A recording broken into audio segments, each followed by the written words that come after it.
నమస్కారాలు.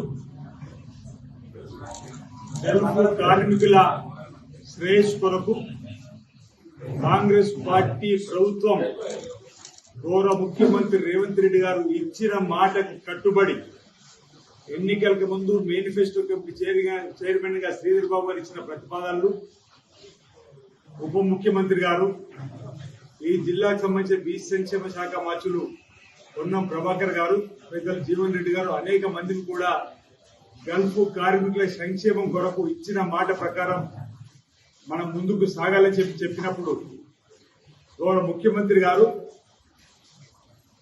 ఒక జీవోను ఇటీవల ఇవ్వడం, ప్రధానంగా గల్ఫ్ కు వెళ్లే వారందరూ కూడా యోగక్షేమాలతో తిరిగి ఇంటికి రావాలన్న భగవంతుడు ప్రార్థిస్తున్న సందర్భం కూడా.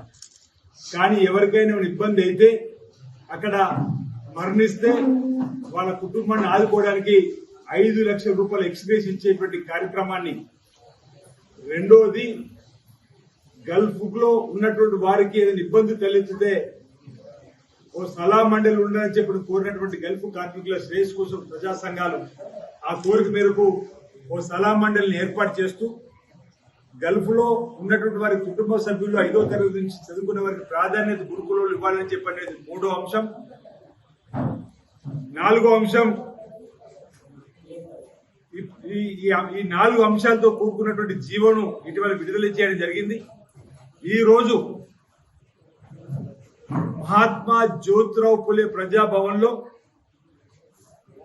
హెల్ప్ డెస్క్ ను గల్ఫ్ కార్మికుల శ్రేయస్సు కోసం ఇబ్బంది అయితే ఇక్కడ హెల్ప్ డెస్క్ ఉండాలని చెప్పని గల్ఫ్ కార్మిక సంఘాలకు సంబంధించిన కోరిన మేరకు ఏర్పాటు చేయడం, ఈ రోజు బీసీ సంక్షేమ రవాణా శాఖ మంత్రి పొన్నం ప్రభాకర్ గారి చేతుల మీదుగా పెద్దలు జీవన్ రెడ్డి గారు, అనేక మంది శాసనసభ్యులు హాజరై ఈ రోజు హెల్ప్ డెస్క్ ను ప్రారంభం చేయడం జరిగింది. ప్రతి మంగళ శుక్రవారం ఈ హెల్ప్ డెస్క్ పనిచేస్తుంది. ఎవరికి ఏ ఇబ్బంది వచ్చినా దరఖాస్తు రూపంలో ప్రభుత్వానికి తెలియపడానికి కోసం ఏర్పాటు చేయడం జరిగిందన్నమాట. ఈ సందర్భంగా చెప్తూ,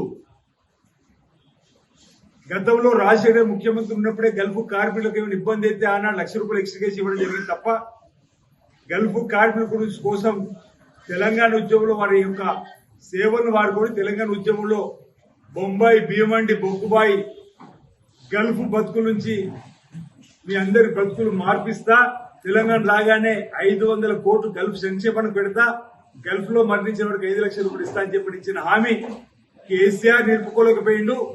కేసీఆర్ కన్నుడు కేటీఆర్ తండ్రిని ఒప్పించి గల్ఫ్ లో మరణించిన కుటుంబాలకు ఆసరగా ఉందాం, భరోసా ఇద్దామని చెప్పని అనడంలో ఫెయిల్యూర్ అయిందని చెప్పి ఈ సందర్భంగా చెప్తూ, ఆనాడు 10 ఏళ్లు కాంగ్రెస్ ప్రభుత్వం గల్ఫ్ కార్మికుల సంక్షేమం కోసం ఆలోచించింది.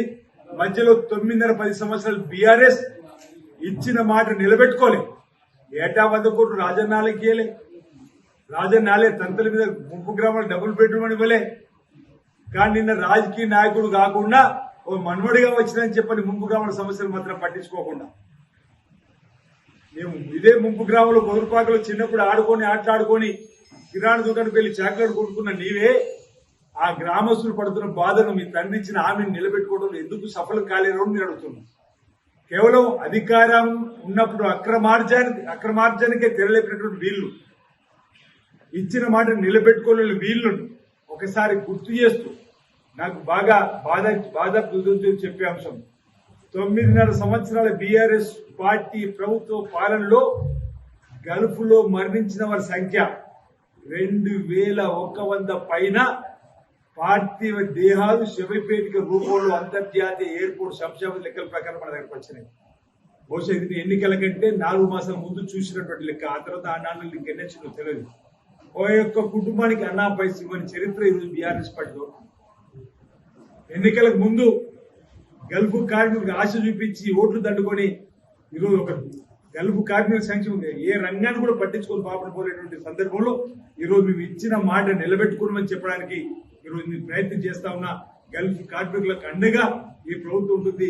గౌరవ ముఖ్యమంత్రి రేవంత్ రెడ్డి గారు ఇచ్చిన మాట నిలబెట్టుకున్నాం. ఈరోజు ప్రవాసీ దివస్ పేరిట మహాత్మా జ్యోతిరావు పులే ప్రజాభవన్ లో గల్ఫ్ కార్మికుల సంక్షేమం కోసం సేవలు ప్రారంభమైన వాటిని సందర్భంగా తెలియజేస్తూ, ఈ ప్రభుత్వం వచ్చినాటి నుండి 7/9/2023 నుంచి అక్కడ చనిపోయిన వారి కుటుంబాలకు 5 లక్షల రూపాయలు ఎక్స్గ్రేషన్ ఇచ్చేటువంటి కార్యక్రమం, చదువుకునే పిల్లలు గురుకులలో మొదటి ప్రాధాన్యత ఇచ్చేటువంటి కార్యక్రమం, అదేవిధంగా ఒక సలహా మండలిని కూడా ఏర్పడేసే కార్యక్రమాన్ని జీవో రూపంలో ఇవ్వడం జరిగింది. ఈ సందర్భంగా ఈరోజు ప్రవాసీ దివస్ హెల్ప్ డెస్క్ ప్రజాభవన్లో ప్రారంభం చేసే సందర్భంగా నేను గల్ఫ్ కార్మికుల పక్షాన గౌరవ ముఖ్యమంత్రి రేవంత్ రెడ్డి గారికి ప్రత్యేక ధన్యవాదాలు తెలియజేస్తూ రాబో రోజుల్లో కూడా గల్ఫ్ కార్మికుల శ్రేయస్ కోసం మరిన్ని కార్యక్రమాలు తీసుకొని వారి ఒక భరోసాను నింపడానికి ప్రయత్నం చేస్తాం.